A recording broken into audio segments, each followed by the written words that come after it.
Hello everyone, সবাইকে জানাই রাখি বন্ধনের প্রীতি শুভেচ্ছা এবং আন্তরিক অভিনন্দন ও হ্যাপি রক্ষাবন্ধন। তোমরা সাধারণত জেনে থাকো যে রাখি পূর্ণিমায় সব বাড়িতে কম বেশি সত্যনারায়ণের পুজো হয়। তো আমাদের বাড়িতেও সেই সত্যনারায়ণ পুজো হয় বরাবর। দেখো, রাখি পূর্ণিমা সত্যনারায়ণ পুজোর সাথে হয়েছে আমাদের ঝুলন পূর্ণিমারও উদযাপন, মানে সমাপন যেহেতু ছিল, সেই জন্য আজকে ঝুলন পূর্ণিমার পুজো হয়েছে এবং ভোগ দেওয়া আছে। আমাদের মা মনসাকে তোমরা দেখতেই পাচ্ছ, এখনো কিন্তু বিসর্জন হয়নি, কারণ রবিবার মা মনসার জন্মবার থাকায় এবং রাখি পূর্ণিমা পড়ে যাওয়ায় পূর্ণিমায় কিন্তু মা মনসার বিসর্জন দেওয়া যাবে না, সেই জন্য আমাদের এখনো মা মনসার বিসর্জন হয়নি।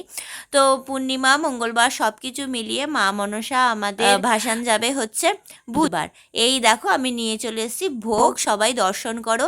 আমি একটাই কথাই বলবো ভগবানের কাছে, সকল বোনরা যেন আমাদের সুরক্ষিত থাকে, আর যেন কোনো বোনদের সাথে এরকম বিপদ না হয়। আমি একটু ঝুলনের রাধা গোবিন্দকে ঝুলিয়ে দিলাম দোলনায়। তো দেখতেই পাচ্ছ এবার আমি বেশি কিছু সাজাতে পারিনি, মানে একদমই সময় পাইনি, না হলে আমি প্রত্যেকবারই ঝুলন পূর্ণিমায় একটু হলেও সাজাই। তো তোমরা যদি আমার পুরনো বন্ধু হয়ে থাকো তারা জানতেই পারবে যে আমি ঝুলন পূর্ণিমায় কিরকম কিরকম থিম করি আর কিরকম কিরকম সাজিয়ে থাকি। এই দেখো আমাদের গোপু দাদা কি সুন্দর বসে আছে। আমি চলে এসেছি বিকেলবেলা আমাদের রাখি পর্ব। আমাদের দুই দাদা না, আমার দুই দাদা আর আমার মেয়ের এক ছোট্ট দাদা চলে এসেছে রাখি পরতে। দাদাকে রাখি পরিয়ে দিয়েছি আর আমি এখানে চন্দনে ফোঁটা দিয়ে দিচ্ছি। যেহেতু আমি অনেকটা দূরে থাকি, আমি সব সময় ওদেরকে ভাইফোঁটা দিতে পারি না, সেই জন্য আমি রাখির দিন ওদেরকে চন্দনের ফোঁটা দিয়ে বলি যে আমি তো ভাইফোঁটায় থাকি না, তাই তোদেরকে চন্দনের ফোঁটাটাই দিই। তো এই বলে আমি ফোঁটাটা দিই। এই দেখো আমি চলে এসেছি, এটা হচ্ছে আমার আর একটা দাদা।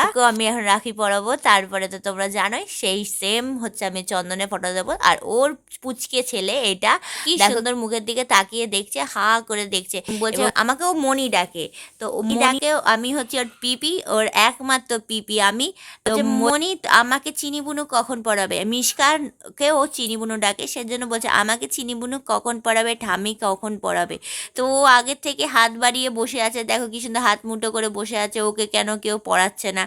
তো পড়াচ্ছে না ওয়েটিং করেই যাচ্ছে, কি হবে, ওকে কি আর কেউ পড়াবে না, এই নিয়ে আমরা সবাই হাসাহাসি করছি। চলে এসে ওর সেই অপেক্ষার মুহূর্ত শেষ, চলে এসছে আমার মেয়ে মিশকা, মানে ওর চিনি বুনু, ওর আদরের চিনি বুনু, একমাত্র ছোট্ট আদরের চিনি বুনু, ও রাখি পরাতে।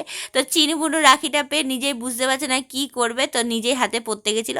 এবার দেখো ও তো পড়াতে পারে না, অনেকটা ছোট, এখনও 2 বছরই হয়নি। তো ওকে আমি এই জন্য ওর হাত থেকে নিয়ে রাখিটা ওকে হাত দিয়ে পরিয়ে দিচ্ছি। দেখো আমারও কিন্তু অনেক ছোট, একটা ছোট্ট আমার পাপা, আমার খুব আদরের, আমার আরেকটা সন্তান বলতে পারো ওকে। সবাই মিলে কি মজা করছে, রাখি পরানো, চন্দনে ফোঁটা কমপ্লিটের পর ওরা হাততালি দিচ্ছে।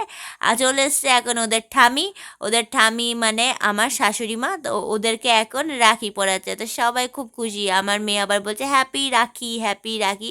তো দেখো আমার রাখি পরছে ওর ঠামির সাথে, কি সুন্দর আছে ও রাখি পরতে। ও খুব এনজয় করছে রাখি ব্যাপারটাকে এবং খুব মজা নিচ্ছে আর বলছে হ্যাপি রাখি ঠামি। তো আজকে রাখি বন্ধনে কে কি করলে আমাকে কিন্তু অবশ্যই কমেন্টে জানিও।